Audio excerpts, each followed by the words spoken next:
Let us all welcome the Honorable Mayor Francisco Isko Moreno Domagoso.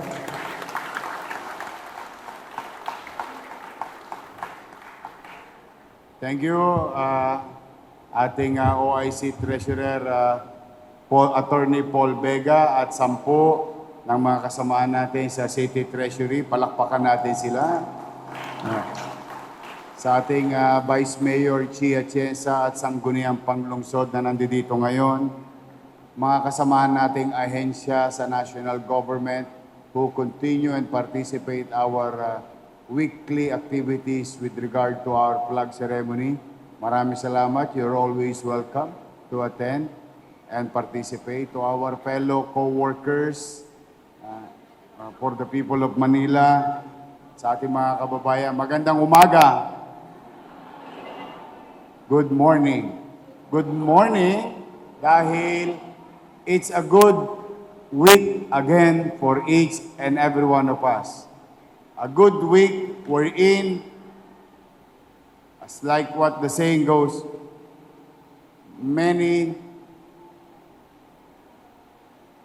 only few were chosen. You were the chosen one to have a pinakamasarap sa buhay ng isang nagtatrabaho sa pamahalaan ay yung mabigyan ka ng pagkakataong makatulong sa ating mga kababayan. At ang pagtulong ay kinakailangan ng pananalapi. It has to be supported by funds coming from our people who trusted us. Pinatanganan sa atin yung pera niyan. And as you heard, last week wala tayong trabaho.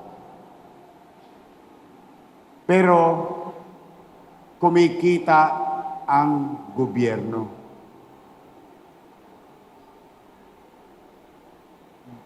Before, you will never hear such story or incident. Before, nung first term ko, at nung nawala ako, nawala na rin yung ganyang balita. Dahil sa may ilang individual na ayaw ng ganyang sistema.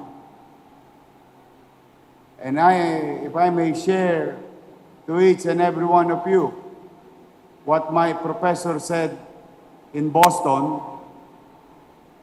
sabi niya, you cannot solve and stop corruption. Sabi niya, so nasyak kami lahat.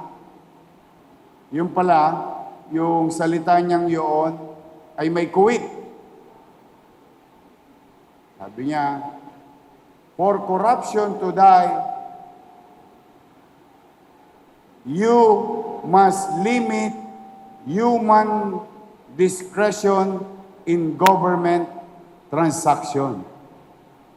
Then corruption naturally will die. Go Manila at the time and now is an initiative of your city government under my watch. And there are so many reasons. But one of those major reasons, ang pinakamahalagang dahilan, ay bigyan ng convenience yung mga taong nagbabayad ng buwis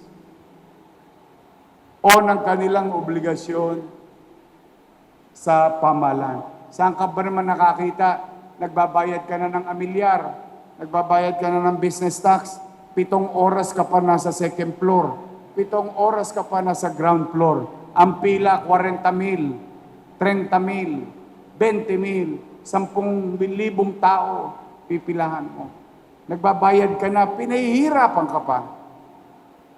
And that, through Attorney Paul Vega, when we introduced the e-boss, that gave opportunity for the city even in wee hours kahit madaling araw, kahit gabi, sarado na opisina, may bagyo, nagkakaroon ng aberya, ang tao nagkaroon ng pagkakataon to participate in such a way, fulfilling their obligations to the city government.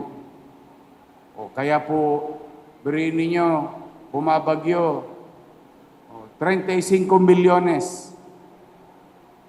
Sabado-linggo, may nakakabayad. Ano naman buti niyang kinukwento mo, Yorme? Ay, mabuting-mabuti po yan. Lalo sa inyo. Bakit? Linggo-linggo, iniingatan ko yung general fund. Lagi ako nakatutok doon sa general fund. May sweldo kaya ang mga empleyado? Mag-a-15 na naman. Mag-a-30 na naman. Whether we accept the fact or not, we were raped. Ginahasa tayo at your expense. And that level of cash for your salary, for your family, is always at the brink of collapsing. Always. Ito yung literal na hand to mouth. That's why we are very careful, as like what Paul Vega said, ay iniingatan namin. Pero at least, kahit papano ngayon, kaya ko sabihin hanggang 15 ng Agosto, komportable ako, may suswelduhin ng mga kasamahan kong naglilingkod sa taong bayan. You know, petty of me, it's so petty, me telling you may sweldo, me making it a news na may sweldo. It's so petty. Why would you tell in a flag ceremony such a story? Obligasyon nyo naman talaga yung pasweldoin kami. Opo. Kaso wala talagang pera eh. Kung walang pera, laway ba may papakain ninyo sa inyong pamilya? May pamamasahe nyo ba sa MRT? Yung laway, hindi. It is my obligation to see to it what is due to you must be given to you. Paano tayo magiging mabuti sa ating kapitbahay kung sa loob mismo ng ating tahanan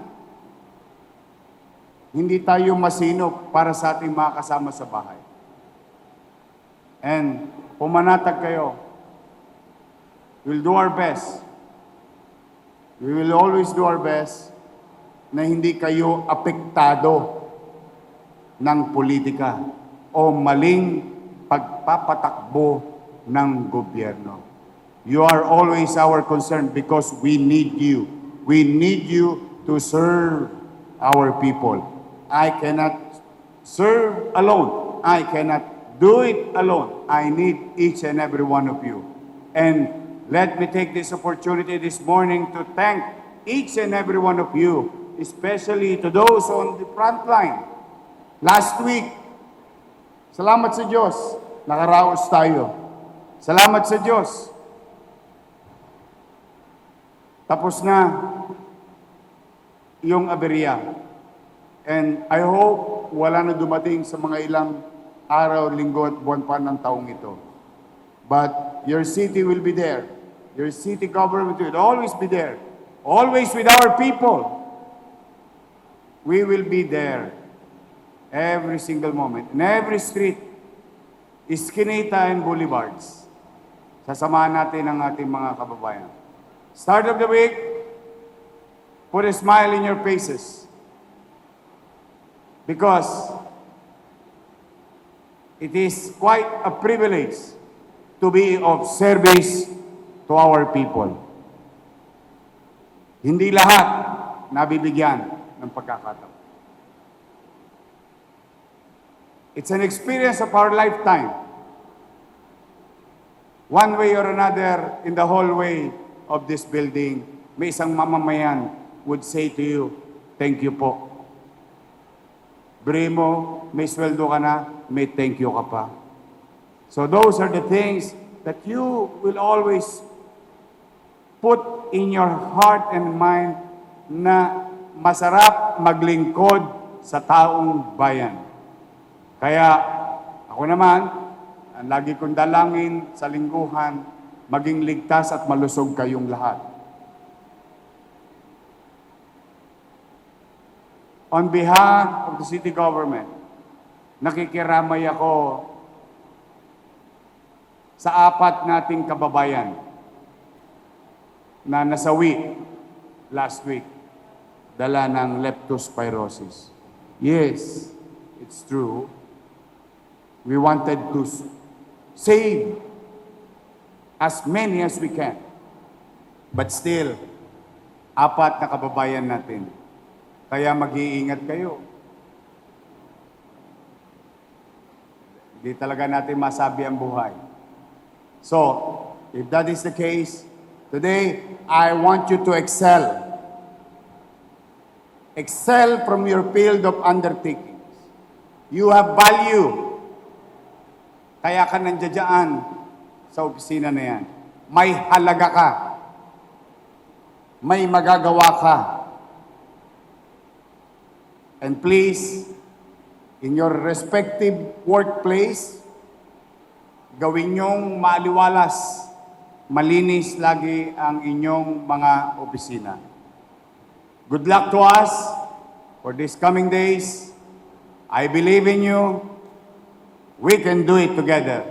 We can make Manila great again. Magandang umaga. Pagpalain nawa kayo ng Pong May Kapal. Maraming salamat. Manila! God first. Thank you.